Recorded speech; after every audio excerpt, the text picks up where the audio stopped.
ئەمڕۆ کۆبووینەتەوە بۆ 12مین ساڵیادی حەڤەی شوبات چەند پەیامێک بدەینە گوێی بکەران و بکوژانی حەڤەی شوبات و حیزب و دەسەڵاتدارانی هەرێمی کوردستان کە چەندین گەنج و منداڵیان شەهید کرد لەم ڕۆژەدا. حەڤدەی شوبات ڕۆژی ڕوبەڕووبوونەوەی زاڵم و ستەم بوو، ڕۆژی قبوڵ نەکردنی نائەدالەتی و نادادپەروەری بوو.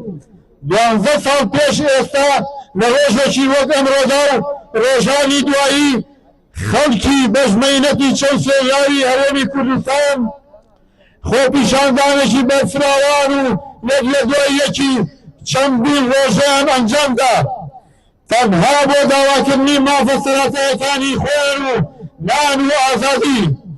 بەڵام بەداخەوە وەک کاری هەمیشەییان دەسەڵاتدارانی لایەنی حیزبی بۆ کمکردنی ناڕازایەتیەکان و خۆپیشاندانەکان چەندین گەنج و منداڵیان شەهید کرد، بریندار کرد.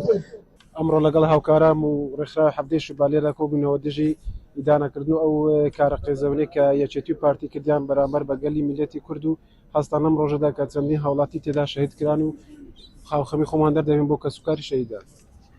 ئێمە وەکو کوردانی بەریتانیا ئەمڕۆ لێرە کۆبووینەتەوە بۆ پشتگیری کەسوکاری شەهیدان و دادگایکردنی تاوانباران و ئەو کەسانی کە هەستان بە شەهیدکردنی ئەو کەسانی لە حەڤدەی شوبات شەهید کران. زۆر سپاس.